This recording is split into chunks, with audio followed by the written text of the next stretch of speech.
मगर महत्वपूर्ण चीज ये है कि आप अपने भीतर कैसे हैं। अगर आप इस अकेलेपन को संभालना नहीं सीखते तो आपने इस जीवन के बारे में कुछ नहीं सीखा। आपको तय करना चाहिए कि आपके जीवन में अधिक महत्व किसका है, आजादी का या बंधन का। मगर आजाद होने पर आप खोया हुआ महसूस करते हैं। अगर आप पहाड़ों पर जाएं और आप पूरी तरह आजाद हो, मतलब कोई भी कुछ भी आसपास ना हो, आप बस पहाड़ों के खाली इलाके में हो, तो आप आजाद नहीं महसूस करते, आप खोया हुआ महसूस करते हैं। तो आजादी को संभालने के लिए एक स्तर की स्पष्टता और शक्ति की जरूरत होती है। ज्यादातर लोग आजादी को नहीं संभाल सकते। वो हमेशा खुद को बांधने की कोशिश करते हैं, मगर हर समय आजादी की बातें करते रहते हैं। अगर आप उन्हें वाकई आजाद कर दें तो उन्हें बहुत दुख मिलेगा। तो ये क्रमिक विकास की समस्या है। कहने का मतलब है, इस तरह से इंसान फिलहाल पिंजरे के पंछी की तरह है। अगर आप किसी चिड़िया को लंबे समय तक एक पिंजरे में रखें और फिर एक दिन पिंजरे का दरवाजा खोल दें, तब भी वो चिड़िया नहीं उड़ेगी। अंदर होने पर वो विरोध करेगी कि वो आजाद नहीं है, मगर वो उड़ेगी नहीं। इंसान की स्थिति ऐसी ही है। बाकी सभी प्राणियों के लिए प्रकृति ने दो लकीरें खींची हैं, जिसके भीतर उन्हें जीना और मरना होता है, और वो यही करते हैं। मगर सिर्फ इंसानों के लिए बस नीचे की लकीर होती है, ऊपर की लकीर नहीं होती, और उन्हें इसी बात की तकलीफ है। अगर उनका जीवन भी हर दूसरे प्राणी के जीवन की तरह तय होता तो वो दुखी नहीं होते, बेचैन नहीं होते, अपनी ही बुद्धि को संभालने के लिए परेशान ना होते। और अनजाने में आप यही खोज रहे हैं। आप उसे संबंधों के रूप में खोज सकते हैं, पेशे के रूप में खोज सकते हैं, राष्ट्रीयता के रूप में खोज सकते हैं, या खोज सकते हैं जात, समुदाय, भगवान, स्वर्ग या नर्क के रूप में। आप बस एक नकली लकीर खींचने की कोशिश कर रहे हैं जिसका अस्तित्व ही नहीं है। क्योंकि आजादी के लिए साहस की जरूरत होती है, एक तरह के पागलपन की जरूरत होती है। अगर आप बहुत समझदार हैं तो आप आजाद नहीं हो सकते, क्योंकि आप तर्क की दो लकीरों के बीच चलेंगे। आजाद होने के लिए बहुत ताकत चाहिए।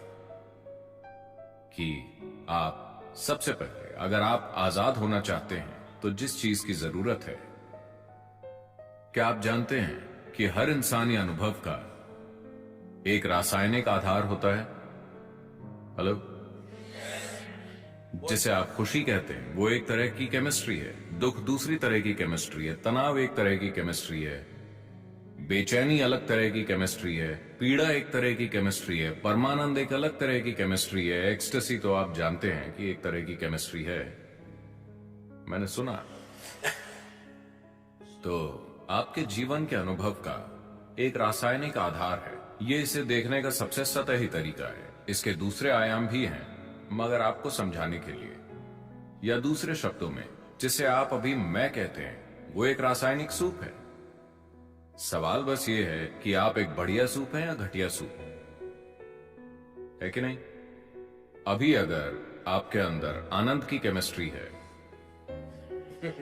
अगर आप आंखें बंद कर लें तो बढ़िया, आंखें खोल लें तो बढ़िया, अगर कोई यहां है तो बढ़िया, कोई नहीं है तो बहुत बढ़िया, हाँ या ना? लेकिन अगर आपकी केमिस्ट्री खराब है, अगर आप उन्हें देखें और वो आपको देखकर मुस्कुराते हैं तो ये ठीक है, लेकिन बढ़िया नहीं। अगर वो आपको इस तरह देखें तो अचानक समस्या हो जाती है। अगर ये लोग बिल्कुल आपकी मर्जी से चलते हैं तो आपकी केमिस्ट्री ठीक ठाक संतुलित होती है। अगर वो कुछ ऐसा करते हैं जो आपको पसंद नहीं तो कुछ और हो जाता है। तो दरअसल आपने इस मैकेनिज्म को ध्यान से नहीं देखा है कि इसका आधार क्या है, ये कैसे काम करता है, मैं इसे सबसे ऊंचे स्तर पर कैसे चला सकता हूं। अभी मान लीजिए आप बिल्कुल आनंद में, मेरी तरह, तो क्या आपको परवाह होगी कि यहां कौन है कौन नहीं है? अगर वो आसपास हैं तो बढ़िया, वो चले गए तो भी बढ़िया, क्योंकि जीवन का आपका अनुभव अब इससे तय नहीं हो रहा कि आपके पास क्या है और क्या नहीं है। चाहे वो लोग हों या चीजें हों या भोजन हो या कुछ और हो, उनसे ये तय नहीं हो रहा। एक बार जब आपके होने का तरीका किसी बाहरी चीज से तय नहीं होता, तो अकेलापन जैसी कोई चीज नहीं होती, बल्कि आप अपने अकेलेपन का आनंद लेंगे, क्योंकि आप चाहें या न चाहें, इस छोटी उम्र में यह समझना थोड़ा मुश्किल है।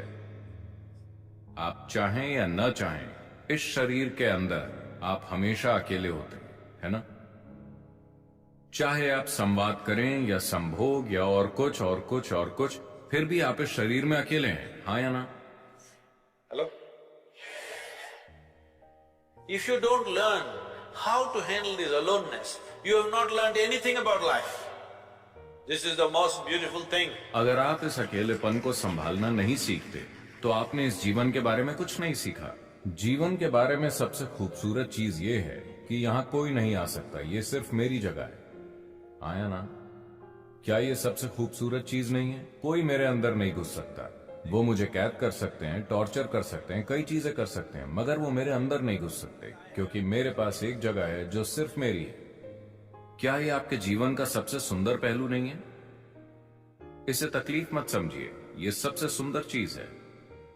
मगर आप थोड़ा रोमांटिक होकर तरसने का आनंद लेना चाहते हैं। वो कौन से गाने? लोकप्रिय गाने कौन से? किसी के लिए तरसना,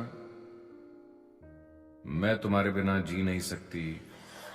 आजकल ज्यादातर गाने ऐसे ही हैं। एक गाना गाइए, पुराने वाले। मैं बहुत बुरा गाती हूँ, मैं बहुत बुरा गाती हूँ। मुझे शब्द बताइए, मैं गाऊंगा। I think Say it on the microphone. हम तेरे बिना रह नहीं सकते, तेरे बिना क्या वजूद मेरा। आप मुझसे कह रहे हैं? Okay, got it. Shri Ram singer है। श्रीराम, वो वाला गाना गाइए तो। हम तेरे बिन अब रह नहीं सकते, तेरे बिना क्या वजूद मेरा। सभी लड़कों को इस तरह के गाने सीखना चाहिए, वरना आप लड़कियां नहीं पटा पाएंगे। मगर लड़कियों को समझना चाहिए कि उस लड़के की एक जरूरत है, इसलिए वो ऐसा कर रहा है। ये वास्तव में सच नहीं है, मगर फिलहाल खेल का मजा लेते हैं, क्योंकि हम जो करते हैं वो सिर्फ एक खेल है। जीवन खेल है, क्योंकि वो खत्म हो जाता है। But the important thing is how are you within yourself? मगर महत्वपूर्ण चीज ये है कि आप अपने भीतर कैसे हैं। अगर आप इस तरह से यहाँ हैं कि आप सिर्फ अपनी जरूरतों के अनुसार चलते हैं, तो आप बहुत ही तुच्छ जीवन जिएंगे। लेकिन अगर आप बिना किसी जरूरत के यहाँ बैठ सकते हैं, मगर जो जरूरी है वो करेंगे, तो आप एक शानदार जीवन जिएंगे। ये मेरी इच्छा और आशीर्वाद है कि आप सब एक शानदार जीवन जिए, अपने लिए इसे सच बनाएं।